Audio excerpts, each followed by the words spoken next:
Thank you, everyone, for joining us. We're looking forward to a really great discussion today. And those of you who are joining from all different parts of the United States, thank you so much for joining us for today's episode of Beyond Bureaucracy. It's Forward's educational series where we explore what's possible when we remove the red tape and put people at the center of government and nonprofit programs.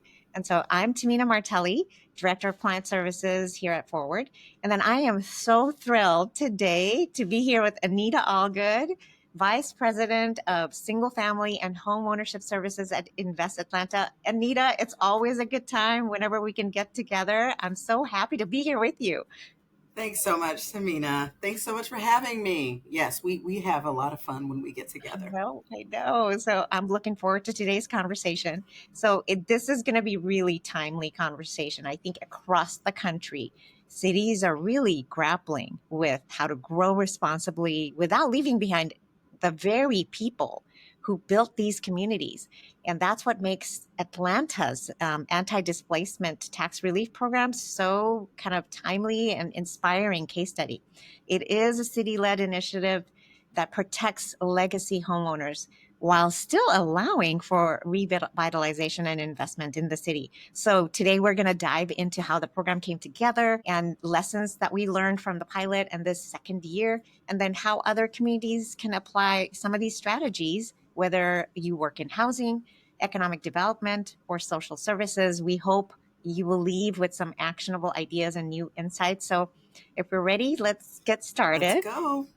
Yeah, so let's begin. So one of the first questions I kind of to get us started, Anita, is if we could go back to the beginning. What was the spark behind the anti-displacement tax program? I remember kind of in our early conversations, the urgency was already there. Yes, absolutely. And so I always like to start with Invest Atlanta and like who we are, what we do. Invest Atlanta is the official economic development authority for the city of Atlanta. And it is our job to really grow the economy, to build, to grow, reinvest, redevelop. And in many cases, that type of activity comes with unintended consequences in the form of increased property taxes, which really threatens our most vulnerable population, with the possibility of being displaced. And so, what we know is that it's our job to solve for that issue as well. And that's what this program does. One of the things that I have really appreciated about this program is how thoughtful the structure is.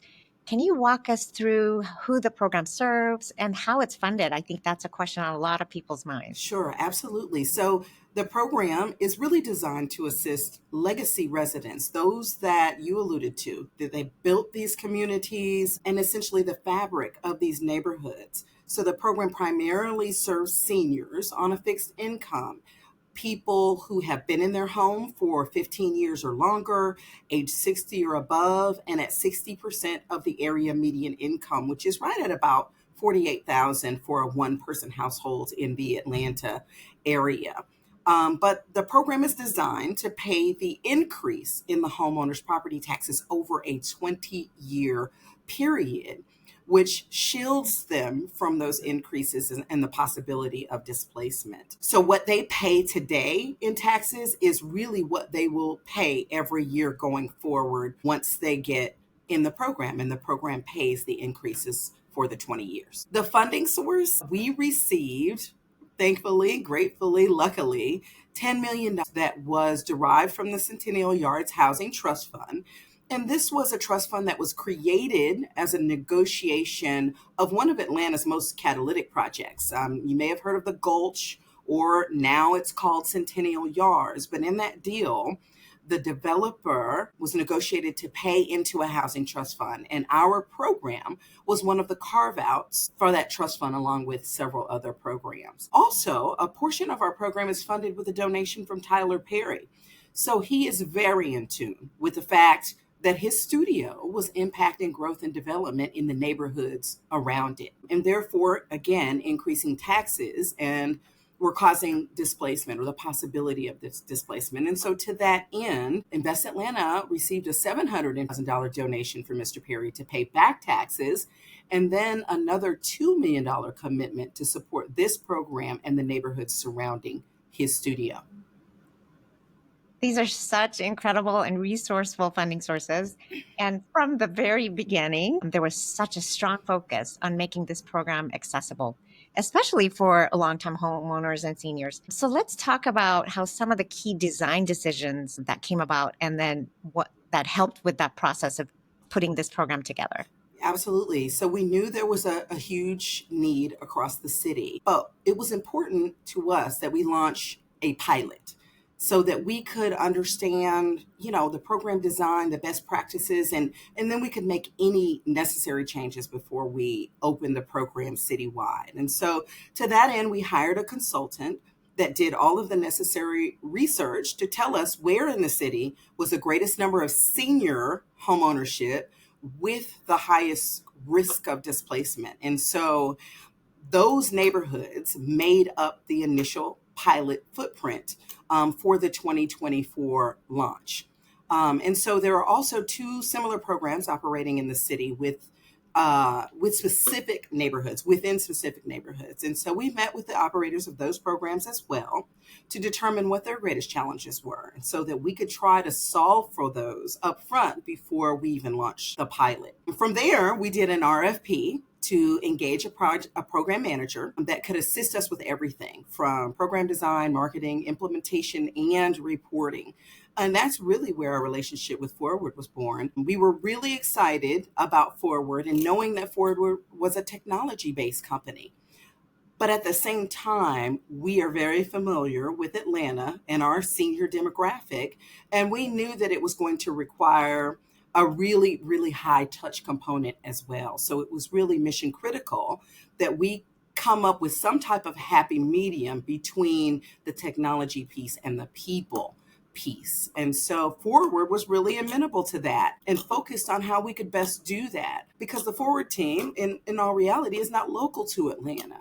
And so in our conversations, you guys really sold us on your CBO model, which is your community-based organizations, and how they would be able to handle the high touch piece of the application process. And so we spent the first half of the year in 2024 meeting weekly to build a program, really with the goal to pay taxes that year.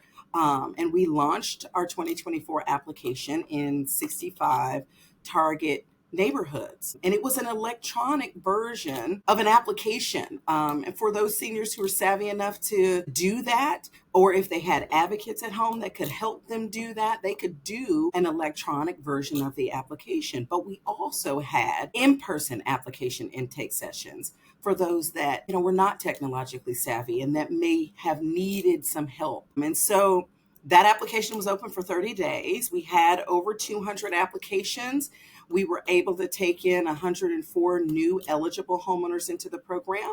We paid just over $41,000 in tax increases with an average award of just almost $400, right at $300. And so that was really a really, really great launch, because we had heard from other practitioners that it had been tough.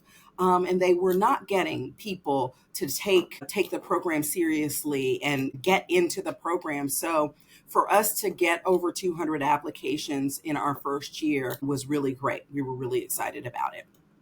Yeah, especially in that small targeted pilot neighborhood too. Exactly. And the majority of the denials that we had that year were basically for people that were outside of the pilot area footprint, which was another indication of the need for the program.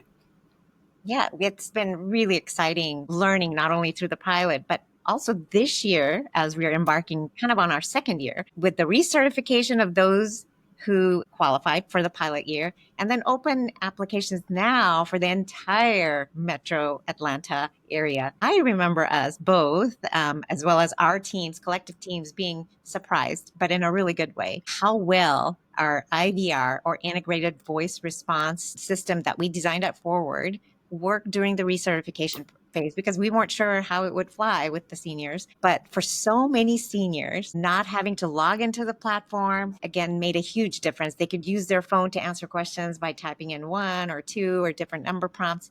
How did you and your team feel about that? Any surprises? Super surprised, right? Because we're so familiar with this market and them really being high touch and needing some hand holding. But when you think about it, the IVR system really makes sense because even if someone isn't tech savvy, they certainly know how to use a phone. Answering questions on a phone, just having to press buttons makes sense for ease of use. And then I think it was super helpful that we talked about that recertification process during our community engagement event before our application launched this year so that they really understood what was going to happen. We did a webinar, we sent emails, we sent robocalls, letting them know that they would be receiving that IVR call to recertify. So when the time came, I think they were really ready and it was super easy. And it's been really fun, not only with all of the community-based organizations, but also the in-person events. The seniors are super engaged and a delight, absolute delight. In addition to the recertification of the past year's applicants, this year's response, we could tell that the volume of applications has been incredible. That tells us that the need is really there and that people are paying attention and trusting the process. So let's dig into that trust piece. These types of programs often face skepticism, especially from residents who've been historically excluded or underserved. What are some of the things both your team and our team at Forward do intentionally to build trust from day one? Yes, absolutely. Really, for one, Invest Atlanta has always been committed to community engagement. It just is kind of the nature of our demographic in Atlanta. We have been in community talking to seniors about our programs since we launched one of our early owner-occupied rehab programs in 2017. The reality is that they were familiar with us, which went a really long way to building trust. Anytime we launch a program, we go directly to the community to talk about it and explain how that program works at each stage. And so this year, that meant that every weekend in March, we held events in the four quadrants of the city. Homeowners could come out, they could hear about the program, and they could ask questions of us directly, face to face. And in some cases, the corresponding city council members were present to address their constituents, and all of that really goes a long way to creating trust and transparency. And then I think the in-person application assistance that we did really helped build that trust as well, because again, they're sitting down in front of someone face to face who can help them complete that application. They can ask any questions real time. And Forward was just really open and amenable to those type of requirements that we had. And so it just made the process go very smoothly. And you can't discount the snacks. The snacks always Yeah, help. absolutely. It's a must. Don't have a senior event without some snacks. Absolutely. That's how we listen to the community. And as we get into the weeds, there are definitely moments where feedback helped us shift. Were there any course corrections that stood out? Well, certainly. Yeah, the first one is that we needed to open that program citywide. In 2024, when we had that pilot area footprint, there were a bunch of angry folks. They were very upset that they didn't have an opportunity to access that program. So that was number one. Let's get this program open and available, citywide. But then I think, secondly, the way and the timing of the way we did things was really, really important. Our partnership with the tax commissioner's office and their feedback, super mission critical. They were very adamant that they did not want to have to deal with providing refunds, sending out refunds. And so this really dictated to us the timeline for delivering tax payments and making sure that happened before the bills went out. And so we had to work backwards. We had to work backwards from the date that we knew the tax bill would come out so that our payments could happen before that. And the reason why that was important is so that when the bill came out, our payment had already been made And then what the homeowner sees is only what they owe, right? And then we followed that, with a letter that we sent to the seniors explaining that they, were in the program and how much we paid on their behalf. And I think that worked perfectly. And then I think also we made a change after the pilot to ensure that our community engagement events happened ahead of the homestead exemption deadlines. That is one of the requirements of our program. If we're going to be, helping to pay your tax liability, we expect that the applicants have done everything in their power to reduce their tax liability, and homestead exemptions is required. And so to ensure that they have time to get their homestead exemptions by April 1st, the April 1st deadline, all of our community engagement happened prior to April 1st to ensure that they had time to go get their homestead before the deadline. And so that, and then talking to them often and early about program requirements, and this just the redundancy of that conversation, and then providing with those options for community-based organizations and places they could go to apply. I think all of that really kind of stands out as to why the program has gone as well as it.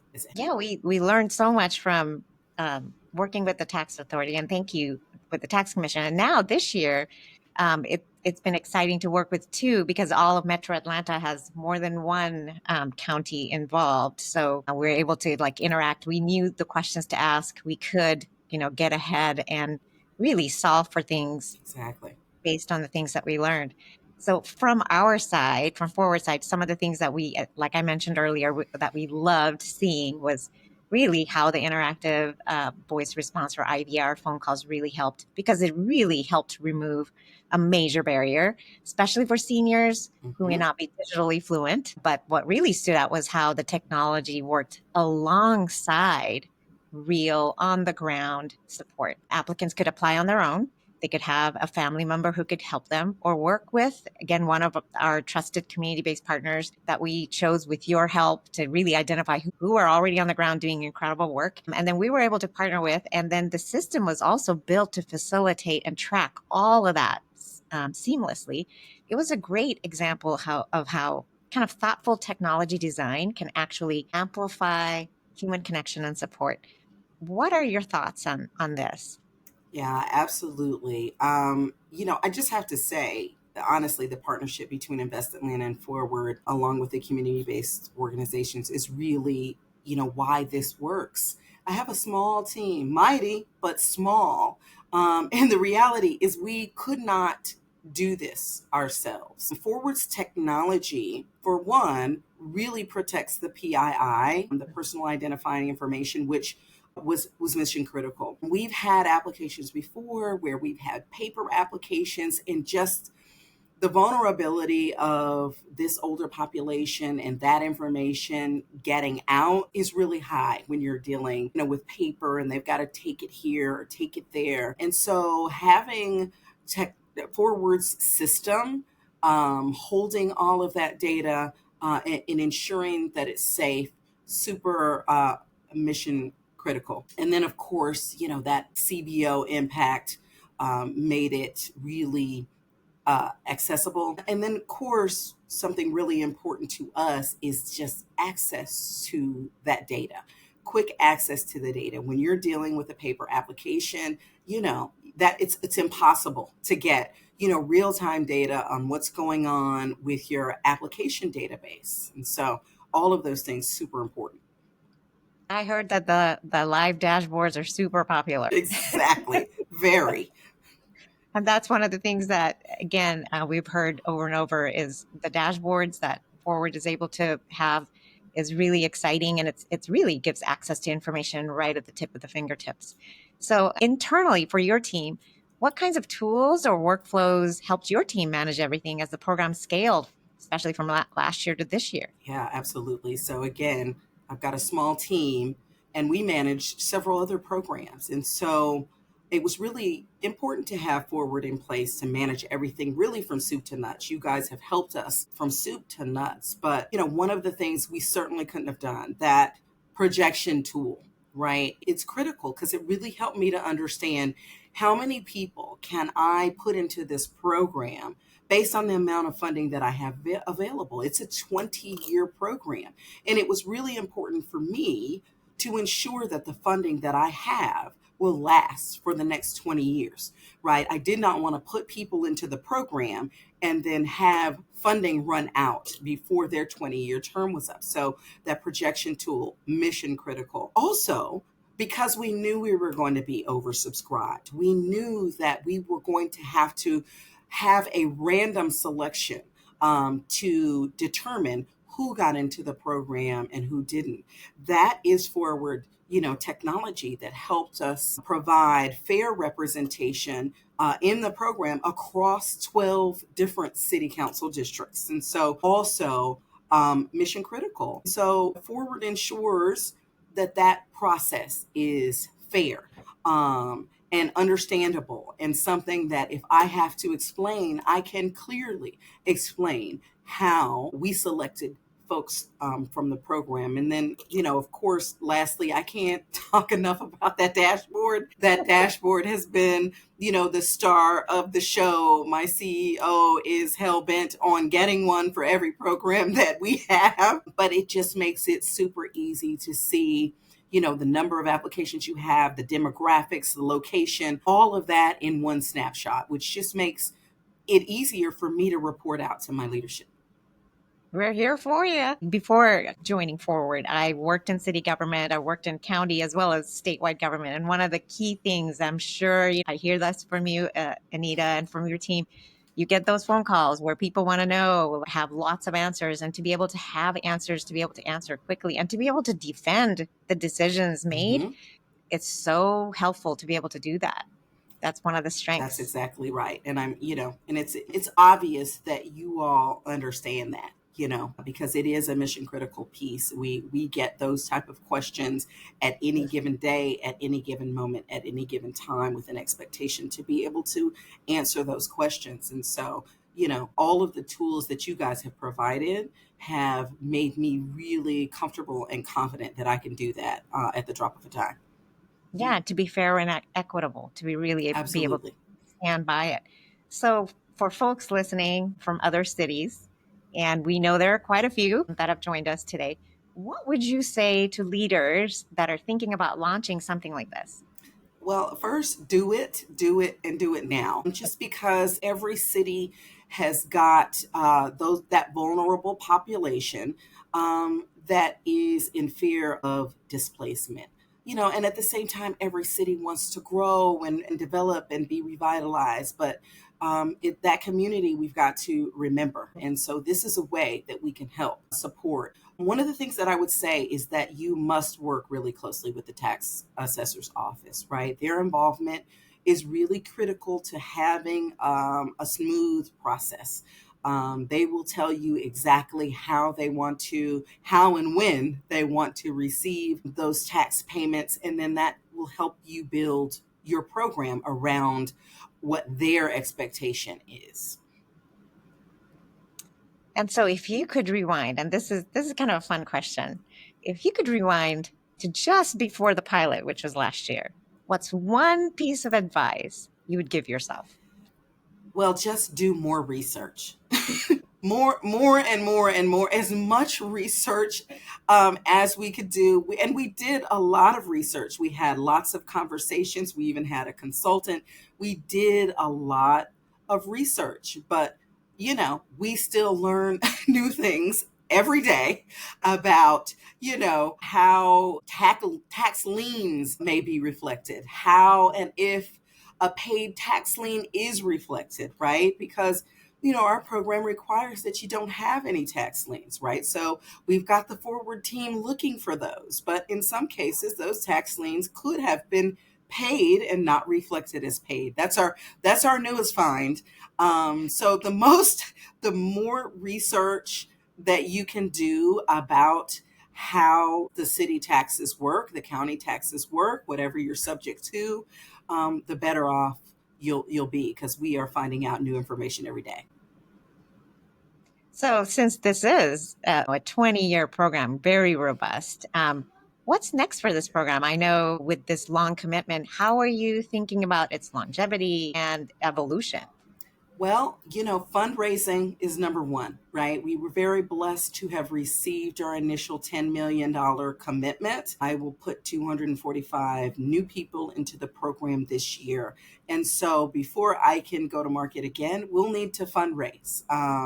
And so maybe looking at getting a fundraiser in house specifically for this program. And then making sure that we lock in on that playbook so that we can duplicate this process year over year. But what I will say is the data is really helpful and goes a long way to fundraising because we will be oversubscribed. I think we had almost 800 applications in the 2025 or the 2025 application pool. I'm only going to be able to put 245 into the program. And so that speaks volumes to how needed the program is. And we'll tell that story when we prepare for our fundraising.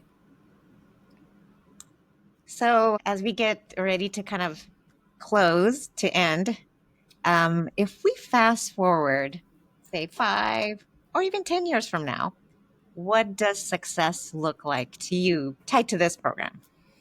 Well, I would like for people to know this program and it be a household name. Know and understand that Invest Atlanta has the citywide anti-displacement tax relief fund program, and it opens on May 1st every year and it closes on May 31st every year, and that is the window in which you need to get your application in. Um, I would like to know that there was funding that was available to allow that to happen year over year so that every senior who's eligible can get it, so that we don't have to do a random selection and we can just put every eligible person that applies into the program. Um, you know, it is our mission to not only grow the economy, but to solve for the unintended consequences of that wonderful work that we do. And so, this having this program um, available in the next 5, 10, 15 years, that would be the goal. That would be the dream. That is what I really love about this program is that we're really honoring those who built the city, and we Absolutely. often, I think, in the name of progress, often those legacy folks are forgotten. And I think what I love about the intentionality of this program and the thoughtfulness is, not only remembering them, but honoring them and giving them a path to stay in the city that they love without, unintended consequences of gentrification. It's been a Yeah, delight. and And being forced out. It's really unfortunate, to have folks that have been and lived in their homes for 50 years have a fear of being forced out because they can no longer pay the increase in their taxes. And so I'm proud to be able to impact that. well, thank you so much, Anita. You're Thank you for welcome. joining us, and for all of you who joined us. Huge thank you to you. It was delightful as usual to have a conversation with you, for your leadership and your partnership. It's been such an honor to work together on something so meaningful. And this conversation is part of our Beyond Bureaucracy series, where we spotlight programs that challenges the status quo and prioritize equity and efficiency and community-centered design. If you found today's session helpful, we would love for you to share it with your network. And a recording will be available soon, and we'll include links to some of the other resources that we mentioned and talked about. And of course, if you're exploring ways to reduce administrative burden, build trust with your community, or to scale up your impact, reach out to us. That's what Forward's here for. Thanks again, and we'll see you next time.